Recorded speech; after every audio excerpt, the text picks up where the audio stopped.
Hi, it's been a while. I have not been keeping up with all this lately, but today we're going to be watching History Summarized Ireland by Overly Sarcastic Productions.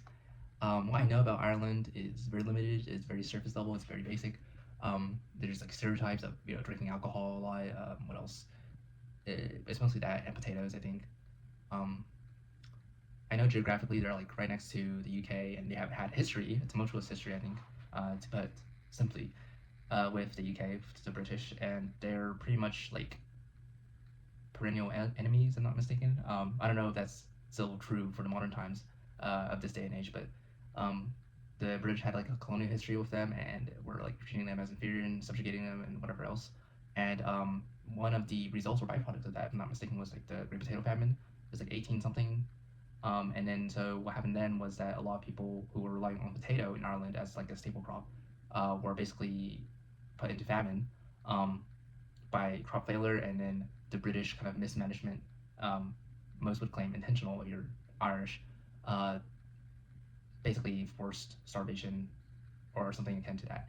And so a lot of Irish fled to the New World, specifically the United States, and so that's why today you have a larger diaspora of Irish outside of Ireland um, that are, you know, still continuing on. And yeah, it's interesting. I think they are a predominantly Catholic background, which kind of made them stand out, I guess, in America, along with the Italians and Polish and whatever have you, um, making them like not considered whites for a long time. And so, that contributed to, I guess, racial animosity against them from the Protestant, like, I guess, Northwest European background um, people here. And so there's that history. But nowadays, like, pretty much if you're Irish here, you're white. And so there's not really anything there. St. Patrick's Day is a thing, of course, leprechauns, all that. Um, yeah, I don't think there's much else to say besides like red hair or gingers or yeah. I mean, I'll just continue with this video. I'll start this video. It's been a lengthy introduction, to say the least. On the surface, the history of Ireland seems like the tale of one island getting beat up for over 1,000 years straight. And, well, that's not incorrect, I'll be honest with you. But from another perspective, it's a story of a unique civilization rising from the intersection of two very different worlds, and then remarkably enduring through centuries of subjugation and hardship. When it's all too common to see entire cultures wiped from existence because of colonial oppression, Ireland is a very hard-fought counterexample. To see what makes Ireland's history so special and to learn how Irish culture survived to the present day, let's do some history. This video is brought to you by Audible. More on that later. Our story begins with the migration of the Celts from Central Europe sometime in the 5th to Oh, that was 3rd. the other thing, right? So, the Celts, right? So the Celts are a basketball team in they're in the NBA, and so there's like insignia is like their mascot's like a leprechaun. Yeah, that makes sense. That okay, I didn't know that before, but okay, I didn't notice that. Ish centuries BC. Okay, look, it's an ancient migration, alright? Dates are gonna be finicky on this one. And they settled on this little island here, which they named Eire after the goddess Eru, which I maybe said right? I don't know. I'm just gonna try and say as few Irish names as possible so I don't embarrass myself, which is where we get the name Ireland. And speaking of language, they spoke an early version of Irish, which is a subset of the Gaelic language family, which is a subset of the Celtic language family. Not confused. Oh, interesting. I thought Irish was the same thing as Gaelic. Okay. Using it all. Though Ireland's didn't have a written literary tradition, the culture venerated storytelling bards, as well as druids, who were priest-like figures that doubled as historians, judges, and even doctors. Another popular profession in Ireland was, surprisingly enough, king, because there was no overarching central authority, so Ireland usually had somewhere around 150 local tuatha that each had their own king. And there were no... Oh, interesting. Druids. Because typically in I guess modern day like pop culture, or not pop culture necessarily, but in the current culture we have today, we think of druids as pretty much mythical beings, more or less. In the context of fantasy, like medieval fantasy. But I guess they were a real thing. I didn't know. Just not that magical, I guess. Cities at this point either, so people just clustered into groups on available farmland and got to it. Though Ireland wasn't politically unified, they shared many elements of art and religion, from Celtic knots to Cuchulainn. Irish mythology is rad, and you can see some examples here, but there are also all manner of gods, heroes, and some pretty bonkers magic too. Sadly, we don't have as much information on them as we might like because the Irish mythological cycle wasn't codified until centuries later, and parts of it have since been lost. Plus, the stories themselves sometimes conflict with one another on account of how regional these oral traditions were. Though we today only know so much about early Celtic Ireland, the picture gets clearer and the culture gets richer with Ireland's second bigger rival, Christianity. Ireland actually got the good end of the deal on this one, because their conversion was peaceful and it didn't involve them getting invaded by Rome. Win-win, and quite the opposite in fact, as Irish pirates often found their way to the western coast of Rome and Britain. In one instance, a captured young Roman lived in Ireland for 6 years before escaping back to Britain, and after some soul-searching he trained in France to become a priest and set back out to Ireland in the hopes of converting the people to Christianity. Though he wasn't the first missionary to Ireland, this Saint Patrick, as you've probably guessed, was certainly the most consequential. The dates for his life and career are all over the place, and there's even a theory that Saint Patrick is actually an amalgamation of two different characters, but this show is history summarized, and I am super not qualified to settle very much ongoing debates in the academic historical community. But what we can say for certain is that he never drove the snakes out of Ireland, because Ireland never had snakes. That's just a very polite code word for pagans, and even that isn't fully accurate. Patrick, buddy, you're killing me here. Because Celtic culture didn't just go away. It's a classic example of syncretism, where the goal is to make two disparate cultures coexist rather than have one completely supplant the other. Latin was introduced, but it was spoken right alongside Irish Gaelic. Monasteries were built all around the island, but they were regionally autonomous. So about what I do know about Catholicism, like historically in medieval Europe and whatever, is that it's like in regards to Latin as the language, it's not a language that was spoken by the lay people necessarily. It doesn't matter if it's Ireland or wherever else in that time. It was only really used in the context of like mass, basically, whenever they had church service, and by the clerics or the priests. In that like very limited circumstance, like most people on their day to day, even like the elites of the society, of the society, they basically just speak their own vernacular languages. Like most people probably here in Ireland spoke Gaelic at this time, and in England they spoke English and whatever else. So. This was the new #1, but the old Irish mythology remained firmly in the popular conscience. Best of both worlds. And the timing of all this couldn't have been better, because while mainland Europe was splintering out into dozens of Gothic kingdoms in the wake of the Western Roman Empire's collapse, Ireland just got a jolt of new culture to play with and about 400 years of complete peace to refine it. The strongest literary tradition in Europe was made in Irish monasteries, often called scriptoria, where accounts of old Irish mythology were written alongside beautifully decorated manuscripts of the Bible. All around, Ireland was known as the Isle of Saints and Scholars, and it's because of their hard work that so much ancient Latin work survives today. Irish missionaries to Europe even laid the groundwork for Charlemagne. Greek, then we got it via the Byzantines, Latin. Oh, interesting. Yeah, I mean, the Byzantines was like the Eastern Roman Empire at this time, and so their official language was Greek in contrast to the Western Roman Empire, which is basically, it broke down in like, was it 400 about? I see, that makes sense, Latin. I was surprised Ireland had such a great or large impact on preserving the, I guess, Western Christendom in that sense. 9th century Renaissance in France. It's also during this golden age that we see and hear two core symbols of Irish culture, the Celtic cross and the harp. Yeah. Dude, that cross is like epic. I don't know, it goes so hard, that circle. The cross appears in stone all over Ireland, and it's a perfect visual metaphor for how Celtic Irish culture is literally woven into Irish Christianity. Again, all this while the rest of Europe was having some serious, let's call it growing pains. Although Ireland was decentralized in both government and religion, it enjoyed over 4 centuries of peace between the numerous Tuatha and no threat of invasion. Unfortunately, all good things must come to an end, and all shiny things must get raided by Vikings. And speaking of Vikings. Though Ireland didn't quite get hit as bad as the English and Scots one island over, Ireland saw its fair share of coastal looting and burning. Monasteries were an easy target because of their abundance of treasures like gemstone-covered manuscripts and their non-abundance of defensive fortifications. The Vikings did, however, contribute Ireland's first cities of Dublin, Cork, Waterford, and others settled along the island. To be honest, I don't know any of these names. I don't know if they're still like relevant today. I just know that Dublin's the capital of Ireland, and that's about it. Coasts. And as the Vikings got comfortable in their cities and chilled out enough attacking our ministries. Stop with the damn raiding all the time, their cities became hubs for trade and production. Ultimately, though, Ireland's much bigger problem for the next 1,000 years would come from right across the channel. And oh golly gosh, would you look at the clock, it's time to complain about England. Woo! Sorry, professionalism. So while Ireland was having a good time minding its own business and not bothering anyone else, the Anglo-Normans came over to establish the Lordship of Ireland, which sounds a lot more, complete than it actually was. England held on to the urban population centers in the east, but because of stuff like wars and plague, it was pretty patchy for the next 5 centuries. Like, I just thought there was the Black Death. So that makes sense.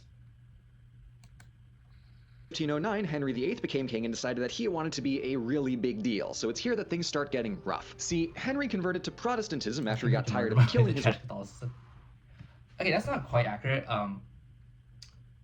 In practice, he was pretty much a Catholic for a long time, and in reality, he would remain mostly more or less Catholic in terms of like the rituals and whatnot. So the reason why he was like at one time before his turn to breaking away from the church, like the Catholic Church, he was considered like the defender of the faith by the Pope at the time and all that. And the reason why he did it was because he wanted to basically divorce his first wife, but or get the marriage annulled, basically made invalid. But then afterwards, I think the church didn't want to do that, and so he said, "Oh, screw it, I'm going to leave the church and create my own church, or the Church of England, or make it my under the under the direct command of me, the Supreme Chancellor of the Church of England or whatever. But in practice, like at that time, Anglicanism, which is what came about of that, was pretty much like more or less the same thing as Catholicism. It's just like instead of the Pope, if I'm not mistaken, the Pope was basically just replaced with Henry VIII. Um, so yeah, but like a lot of the liturgy and whatever is like it was pretty much the same. And so they had their own little Catholic versus Protestant like fights that continued on with his successors, Mary, Bloody Mary, as well as Elizabeth. So yeah. Wives and wanted to just divorce them instead, but Ireland remained firmly Catholic. This displeased Henry, so he made a new push to colonize Ireland, and England made steady progress in beating up on the Irish, taking more and more of their land, and busting down their monasteries and churches. Unsurprisingly, the Irish rebelled several times. In the decade after the union of the English and Scottish crowns in 1603, King James confiscated... long story short, because this video is already going to go over, it's going to go over quite a bit, but basically, the royal family of England married the royal family of the Scots. They were basically related at one point, and then so I believe the heir of England at one point, around this time, he died, and so there was no like male relatives, or there was no relatives really. There was no viable heirs on the English side, and so they asked a Scotsman to come down and become king, and so that was like the history. Like it's a bit muddy, but like I think that's the general history. Irish lands in the northern region of Ulster to make way for Scottish colonists to start private plantations. And this marks the start of a couple unfortunate defining trends for the next 3 centuries. First is the treatment of... Scottish? Marked Irish lands in the northern region of Ulster to make way for Scottish crowns in 1603. King James confiscated Irish lands in the northern region of Ulster to make way for Scottish colonists. Interesting. I've heard of Ulster before, like as a term. I thought it was just like a random city or something. Wow. Okay, interesting. Start private plantations, and this marks the start of a couple unfortunate defining trends for the next 3 centuries. First is the treatment of Ireland as a subservient colony and the steady seizure of Irish land, and also the persecution of Catholicism through strict social laws. In the 17th and 18th centuries, Irish farmers... I can already see where this is going. So Ulster became Northern Ireland of today. See, like this section over here is technically, like if you look at the map, it's Ireland today as well. But like this portion is pretty much just Northern Ireland, and so this portion became Protestant and became part of the UK, while this side became part of Ireland. I see. So that's why they're angry about this. It kind of makes sense. Like if you look at historically, I'll just let the video keep playing. But farmers became tenants in their own island, and this process only accelerated with the advent of anti-royal. Okay. Interesting. Oh wow, they were here too. I guess I think this is where Dublin is, or where the other major cities are. Okay, that makes sense. Wait, what the heck is yellow then? Or is that also orange? Am I colorblind? Whatever. In Civil War extraordinaire Oliver Cromwell, who murdered his way across Ireland during his War of the Three Kingdoms. More extraordinaire on Ireland. And this process only accelerated with the advent of anti-royalist and Civil War extraordinaire Oliver Cromwell, who murdered his way across Ireland during his War of the Three Kingdoms. That makes sense. Because Oliver Cromwell was like a Protestant, like purist. He was a Puritan, basically. And so, yeah, no, that makes perfect sense, actually. Kingdoms. More land was confiscated, Catholic Irish were forcibly evicted, and also banned from certain jobs, and for the next 300 years, Ireland was regarded as little more than a conquered colony. Oh, wait, so it says Protestant British. So does that mean that the British colonized these areas directly, or did they convert the Irish? Because otherwise they would just have, they would take out the Irish and they basically would take out the princes. But I'm assuming that this means they colonized these areas directly. It was regarded as little more than a conquered colony. Although the anti-Catholic laws were largely repealed by the turn of the 19th century, Ireland was still poorer going into the 1800s than it had arguably ever been, as its production and wealth were systematically siphoned off to Britain. Only the majority British pockets of the island in Dublin and Ulster saw much improvement, and it was... So I guess there was like that makes sense, right? So like they had different population concentrations along certain cities or whatever. I guess the British were there across all of Ireland. They were just kind of like concentrated in certain areas, and then the rest, they were still there, they had a presence. There's probably a bit of like a mix between both like conversion as well as immigration, I guess you could say. These Ulster Irish who spoke for Ireland in the new United Kingdom's Parliament. If this all sounds short-sighted, exploitative, and extremely fragile, you'd be correct. But wait, it only gets worse. See, Ireland's agriculture was, well, dangerously precarious. Most of their food production was beef exports to Britain, and that didn't leave a whole lot of available farmland on Ireland for feeding the Irish. So the tenant farmers turned to potatoes, which had by far the most nutritional value for the space they took to grow. Not super great that the systematic exploitation of their land forced Catholic Irish to subsist entirely on a single food staple for generations, but at least they're not starving. So anyway, in 1846, the potato blight hit Ireland and all of the crops failed, so people started starving. Cool. The thing is, potato crops were going rotten all across America and Europe. Ireland was just the only place where potatoes were the only option. But with a crisis at hand, Parliament acted swiftly to provide rations and relief to... No, I'm just kidding. Parliamentarians in London insisted that the reports of famine were completely overblown and refused to divert resources for aid. Yeah, I can see why. I can see why they get angry at the British, or they got angry at the British, and still are angry at the British for this. Did slowly arrive, but it was predicated on putting Ireland through economic reforms to modernize their infrastructure. Oh. Yeah, because... I thought it was like part of the conditions or strings attached to like giving aid to the Irish was that you convert to like Protestantism or something like that. As well, like that was an additional factor. That's exactly what Ireland was asking for. Not food. God, no. Laissez-faire mercantilism. Way to read the room, guys. That's like an oxymoron, if I'm not mistaken. Laissez-faire is like free market. Mercantilism is like the opposite of that, where it's like protectionism, basically. So, if I'm not mistaken, that's true. Let me see, mercantilism. It's been a while since I took history class. Yeah, so it's protectionism. So it's the literal opposite of laissez-faire. But, okay, sure. Eventually, the blight passed and things slowly returned to normal, but not Northeast before was 1 in relatively 7 people died. Let's see. Northeast is like over here. Wait, let me look at a map of the current UK. Northern Ireland. No.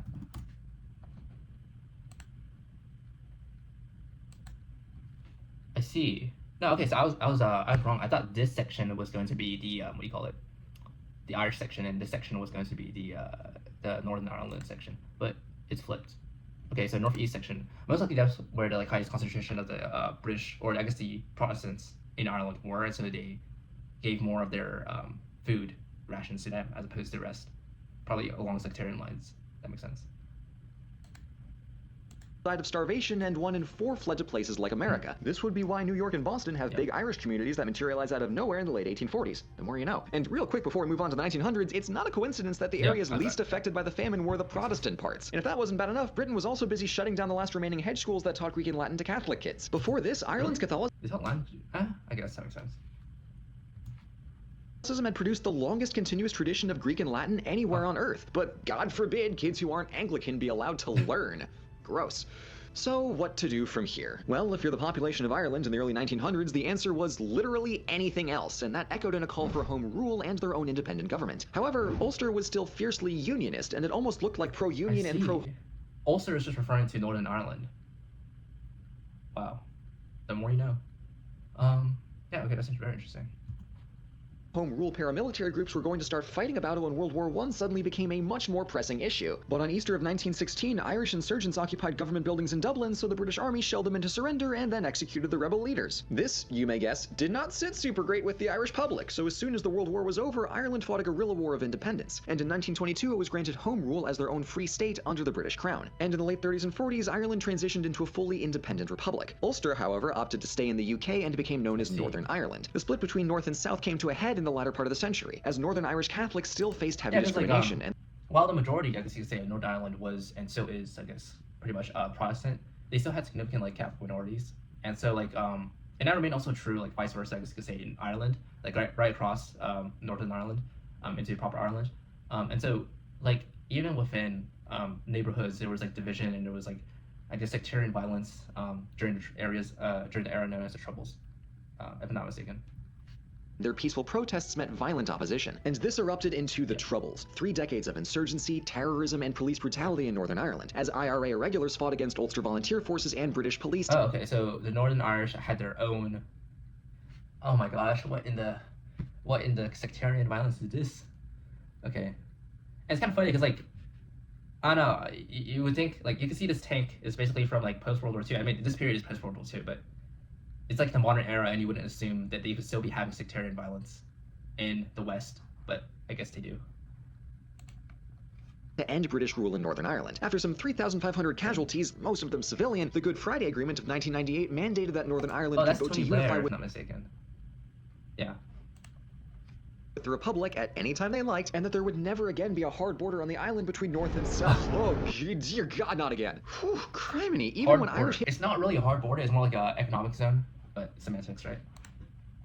History lets up. It doesn't let up. Meanwhile, the Republic of Ireland enacted a series of economic and political reforms to lift the country out of hundreds of years of poverty. And today, the people of Ireland are safer, richer, better fed, and freer to express their religion than they've been in centuries. It's Yeah. distressing to see. A little side note. I mean, this video is holy. It's really long. Just a quick note about the economic status of Ireland. The reason why they have such a high GDP per capita right now is not necessarily because they're producing anything of value necessarily, but it's more so because they're a tax haven for like multinational companies basically, or corporations, and so that's why like, it kind of artificially inflates the sense of how much an average Irish person makes, or how much their income or whatever. But it's not a direct actual reflection of their their standard of living, and all that. I'm not saying that their standard of living has not drastically improved since, of course, all this, but it's a bit of an overstatement, I guess you could say. It's not a real reflection, is what I'm saying. Ireland so cruelly oppressed for so long, but it's inspiring to see the past century's reclamation of Irish culture and their long-deserved independence. In Ireland, history is never far away. The legacy of their centuries-long golden age is everywhere from the Celtic cross to the Irish language, and the painful memory of the Great Famine has motivated Ireland to become a world's leader in international food aid, and I will gladly raise a pint to that. In ancient Ireland, monks had to copy entire manuscripts by hand, but now it's never been easier to get instant access to a world of literature. Yeah, so that was the history of Ireland. That was interesting. I guess they went pretty. It was a summary, of course, so it's not everything that was covered. But that basically, I learned a few things. Like Ulster is actually Northern Ireland. I didn't even know Ulster was necessarily. And of course that they preserved Latin manuscripts for a while. They were, I guess that makes sense, right? They were pretty much isolated because they were a literal island. It basically confirmed, the video basically confirmed my suspicions about the British like colonization and subjugation of the Irish, and it makes sense why they're so like anti-colonial today. Like even today, in the like the modern government, the modern government of Ireland, and its people are, relatively speaking, like compared to the general populations of the Western governments or Western nations, are like more aligned with some of the interests of the global South as it relates to, for example, the Palestine issue, or the what other issue is there? Yeah, I mean, the only thing that like pops to my head is like the Palestine issue, because like, but that's a whole different thing. Anyways, that was entertaining and that was informative. So I'll put this guy's link in the description and all that. But anyways, thanks for watching. This video has gone over so many while, so that's pretty bad. But anyways, thanks for watching. I'll see you next time.